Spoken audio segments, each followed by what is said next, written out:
अस्सलाम वालेकुम friends. Drama serial Noor Jahan बहुत ही दिलचस्प मोड़ पर आ गया है। नूरजहां के आने वाले एपिसोड में इस वक्त आएगा एक मेगा ट्विस्ट, जब नूरजहां पोता होने की खुशी में और लालच में महा और सफीर की सारी ज्यादतियां और गलतियां माफ करके न सिर्फ महा को घर ले आएगी बल्कि अपनी बाकी तीनों बहुओं को ये एहसास भी दिलाएगी कि वो सब निकम्मी और नाकारा हैं, जो उसको एक पोते की खुशी नहीं दे सकी और महा इन सब से बेहतर है। कम से कम इसने इसको पोते की वो खुशी तो दे दी जो इससे पहले किसी ने नहीं दी थी। और जैसे ही नूरजहां महा और सफीर के साथ अपने पोते को गोद में लिए हुए नूरजहां महल में दाखिल होगी और फख्र और गरूर से कहेगी, ये है मेरा पोता इख्तियार शाह, तो सुम्बुल ये मंजर बर्दाश्त नहीं कर पाएगी और कमरे में चली जाएगी और खूब रोएगी। मगर नूरजहां कहाँ सुम्बुल को बख्शेगी। वो सुम्बुल को और बाकी दोनों बहुओं को बुलाकर घर के सारे काम इनमें बांटेगी। वो सुम्बुल को तो महा और उसके बच्चे की नौकरानी बना देगी और कहेगी सफीर और इसके बच्चे और महा के सारे काम आज से सुम्बुल करेगी। और चूंकि सुम्बुल के पास अब बाकी घर के काम करने का वक्त नहीं होगा, इसलिए बाकी किचन और सफाई का सारा काम नूरबानो और सफीना में बांट देगी। नूरबानो को बहुत गुस्सा आएगा और वो नूरजहां से कहेगी कि मैं बहुत बिजी होती हूँ और मेरे पास इन सब कामों के लिए टाइम नहीं है। नूरबानो की बात सुनकर नूरजहां को बहुत गुस्सा आएगा और महा के सामने अपनी इंसल्ट भी फील होगी कि कैसे नूरबानो महा के सामने मुझे ना कह रही है। इसलिए वो नूरबानो को मजबूर करेगी और कहेगी कि इस घर में वही होगा जो मैं चाहूंगी, इसलिए मैंने जो कहा है तुम वो ही करोगी।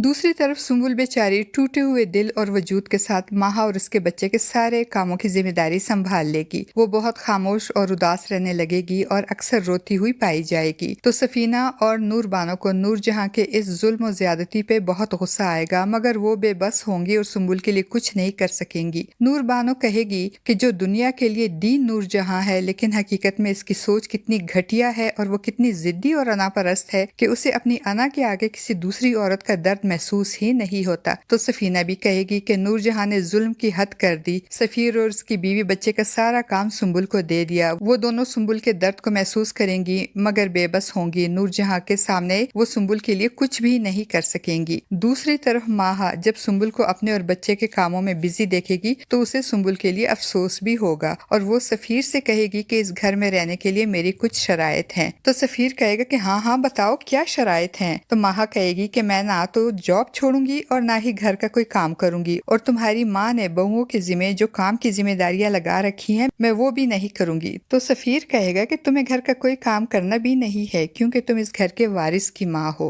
तो माहा कहेगी कि मेरी सबसे बड़ी और सबसे मेन शर्त है, अगर तुम और तुम्हारी अम्मा मेरी इस शर्त को मानोगे तो मैं यहाँ रहूंगी, वरना मैं अपने बच्चे को लेकर यहाँ से चली जाऊंगी। फ्रेंड्स, हमारी प्रिडिक्शन के मुताबिक तो माहा ये शर्त रखेगी कि सफीर सुम्बुल को तलाक दे दे। क्या आपको भी यही लगता है? अपनी कीमती राय का इजहार कमेंट बॉक्स में जरूर कीजिएगा।